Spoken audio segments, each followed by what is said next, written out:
Comment manifester une approche positive dans notre discipline auprès des enfants dans un contexte d'église?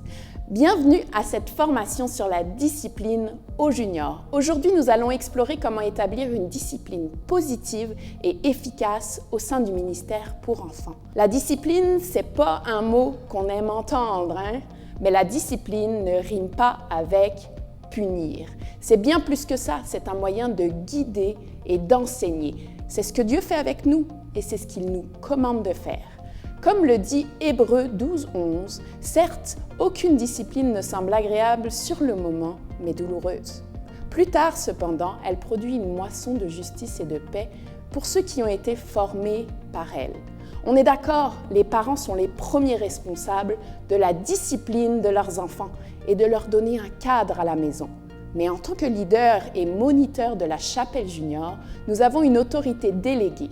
Il doit y avoir des conséquences pour les comportements inappropriés, mais sans jamais punir ou rejeter les enfants. La chapelle junior, c'est pas l'école. Nous voulons que les enfants apprécient leur temps ici, mais cela ne signifie pas qu'il ne doit pas y avoir de limites. Établir des limites, c'est une façon proactive de communiquer les attentes. Ces limites doivent être suffisamment larges pour couvrir toutes les circonstances de nos réunions, mais suffisamment claires pour savoir quand elles ont été franchies. C'est pourquoi elles doivent être régulièrement rappelées tout en encourageant et valorisant les bons coups des enfants. Voici 4 limites que je trouve efficaces et qui doivent être adaptées évidemment en fonction de l'âge des enfants. Important, ce ne sont pas des règles, mais vraiment des lignes directrices.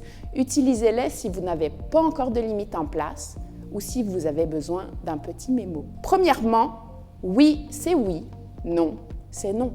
Si vous avez demandé quelque chose, assurez-vous que cela soit fait. S'il y a des conséquences, appliquez-les et expliquez-les. Par exemple, un enfant qui refuse de ranger ses jouets après avoir été demandé. Le moniteur reste calme et explique pourquoi c'est important, puis aide l'enfant à le faire jusqu'au bout. Deuxièmement, respectons tous et tout. Si un enfant ne respecte pas les autres ou le matériel, il a franchi une limite. Par exemple, un enfant qui parle méchamment à un autre, l'animateur intervient doucement, explique pourquoi ce n'est pas acceptable et encourage les paroles positives.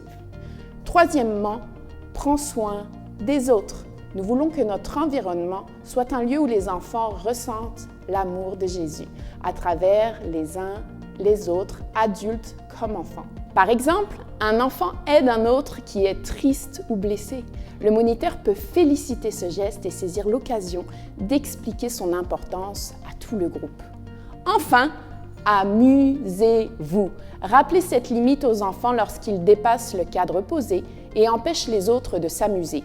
Le jeu, c'est super important pour les enfants et ils peuvent tous comprendre quand quelque chose n'est pas drôle pour un autre enfant. Par exemple, un enfant qui monopolise un jeu, le moniteur peut intervenir pour rétablir l'équilibre et s'assurer que tout le monde s'amuse. En gros, la discipline proactive signifie rappeler les limites fréquemment et ne pas ignorer les mauvais comportements, même à petite échelle. C'est ce qui va démontrer aux enfants et à l'ensemble du groupe qu'on les aime et qu'on se soucie d'eux, ainsi que de tout ce qui se passe dans la classe. Maintenant, quels sont les types de comportements inappropriés à la chapelle junior? Pour simplifier les choses, on distingue 2 types de problèmes de discipline, les petits actes de désobéissance et les actes plus graves. Pour les petites désobéissances, rappelez les limites et expliquez pourquoi leur comportement n'est pas agréable pour tous. C'est vraiment important de toujours rappeler la raison de votre consigne pour que ça fasse du sens pour les enfants. Par exemple, un enfant qui chuchote pendant une leçon. L'animateur rappelle calmement l'importance de l'écoute pour que tous puissent répondre aux questions ensuite. Après plusieurs rappels de la consigne, à vous de statuer de votre limite 2 fois, 3 fois. Prenez un temps pour discuter avec l'enfant à part, le changer de place, en lui expliquant que c'est pour l'aider à mieux écouter. Une bonne option est aussi qu'un moniteur ne soit jamais trop loin de l'enfant pour pouvoir intervenir rapidement. Si la situation se répète, le dimanche suivant, prenez les devants en rappelant intentionnellement la consigne à l'enfant de manière positive en lui assurant que vous croyez en lui ou en elle. Pour les actes graves qui impliquent la mise en danger volontaire d'eux-mêmes ou des autres, ou l'atteinte à l'intégrité physique ou émotionnelle d'un ami ou d'un moniteur, retirez l'enfant du groupe et discutez calmement de son comportement. Impliquez les parents si nécessaire, en accord avec votre responsable ou les coachs. Par exemple, un enfant qui frappe volontairement un autre, l'animateur sépare les enfants, prend le temps d'écouter les enfants et de parler à celui qui a frappé et informe les parents de la situation. Un enfant qui serait repris pour de la violence à répétition pourrait se voir interdit de rentrer dans la classe tant qu'un échange n'aura pas eu lieu avec la famille. Les suivis avec les parents et les responsables sont essentiels. Ils renforcent la cohérence et construisent des relations solides avec les familles, mais aussi avec les enfants qui voient que tout est fait pour bâtir la relation avec eux et non les rejeter. Nous devons toujours rappeler dans ce cas que c'est le comportement que nous n'aimons pas, mais l'enfant, lui, est toujours aimé.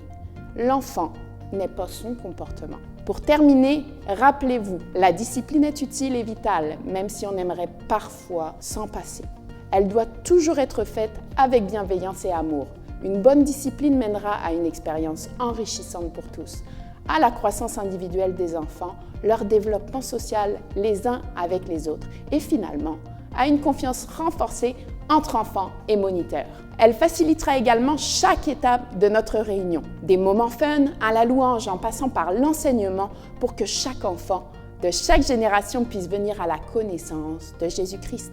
Merci pour votre dévouement et bon courage dans cette mission, quel que soit votre rôle dans notre belle équipe de la Chapelle Junior. Bonne pratique!